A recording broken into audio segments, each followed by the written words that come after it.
అందరికీ నమస్తే. నేను మీ స్వర్ణ. Welcome back to making with స్వర్ణ. జున్ను పాలు లేకుండా అప్పటికప్పుడు గడ్డలాంటి జున్ను 15 నిమిషాల్లోనే చేసేయొచ్చండి. రుచి భలే ఉంటుంది. మరి లేట్ చేయకుండా ఈ జున్ను ఎలా రెడీ చేసుకోవాలో చూసేద్దామా? ఫస్ట్ ఒక గిన్నెలో 3/4 కప్పు తురుముకున్న బెల్లం వేసుకోవాలి. నేను ఆర్గానిక్ బెల్లం వేస్తున్నానండి. మీరు నార్మల్దైనా వేసుకుని చేసుకోవచ్చు. మీరు కొంచెం స్వీట్ తినేవాళ్ళైతే 2 స్పూన్లు ఎక్కువ బెల్లం వేసుకోండి. ఇప్పుడు ఈ బెల్లంలో 2 కప్పులు పాలు పోసుకోవాలి. అంటే 1/2 లీటర్ పాలు పోస్తున్నానండి. మనం 3/4 కప్పు బెల్లానికి 1/2 లీటర్ పాలు కరెక్ట్గా సరిపోతాయి. ఇప్పుడు ఈ బెల్లం పాలు కలిసేలాగా బాగా కలుపుకోవాలి. ఇలా విస్కర్తోనే కలుపుకోండి, బాగా కలుస్తుంది. ఇప్పుడు ఈ పాలల్లో 3/4 కప్పు జున్ను పౌడర్ వేసుకోవాలి. ఈ పౌడర్ ఆన్లైన్లో కానీ లేదంటే సూపర్ మార్కెట్లో కూడా దొరుకుతుందండి. వేసిన తర్వాత విస్కర్తోనే ఎక్కడా కూడా గడ్డలు అనేది లేకోకుండా కలుపుకోవాలి.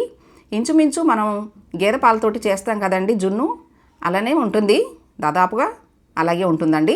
ఈ విధంగా రెడీ చేసుకోవాలండి. ఇప్పుడు జున్ను ప్రిపేర్ చేసిన గిన్నెలో కొద్దిగా నెయ్యి వేసి ఈ గిన్నెకి నెయ్యి అప్లై చేసుకోవాలి. అడుగు నీళ్ళు అప్లై చేయటం వల్ల మనం జున్నుని డిమోల్డ్ చేసేటప్పుడు అంటుకోకుండా వస్తుందండి. ఇప్పుడు జున్ను పాలని కంపల్సరీ ఫిల్టర్ చేసుకుని పోసుకోండి. చాలా సింపుల్గా చేసుకోవచ్చండి. చాలా చాలా బాగుంటుంది. ఇలా ఫిల్టర్ చేసుకున్న తర్వాత ఇప్పుడు ఈ పాలల్లో చిటికెడంతా సాల్ట్ వేసుకోవాలి. అలాగే 1/2 స్పూను యాలకుల పొడి, అలాగే 1/2 స్పూను మిరియాల పొడి వేసుకోవాలి. మిరియాల పొడి కంపల్సరీ వేసుకోండి. అంటే జున్ను తిన్నప్పుడు అజీర్తి అంటారు కదండి, అందుకని కంపల్సరీ మిరియాల పొడి వేసుకోవాలి. వేసిన తర్వాత అన్నీ కలిసేలాగా బాగా కలుపుకోవాలండి.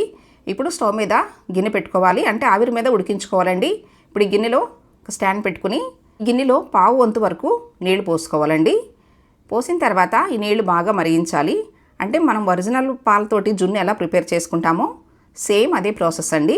చూడండి, ఈ విధంగా నీళ్లు మరుగుతున్నప్పుడు ఇప్పుడు ప్రిపేర్ చేసుకున్న జున్ను పాలు గిన్నె పెట్టుకోవాలి. పెట్టిన తర్వాత మూత పెట్టేసి 15-20 నిమిషాలు మీడియం ఫ్లేమ్లో ఉడికించుకోవాలండి. హై ఫ్లేమ్లో కానీ సిమ్లో కానీ అస్సలు పెట్టొద్దండి, మీడియం ఫ్లేమ్లోనే ఉడికించుకోండి. చూడండి, మీకు 20 నిమిషాల తర్వాత చూపిస్తున్నాను.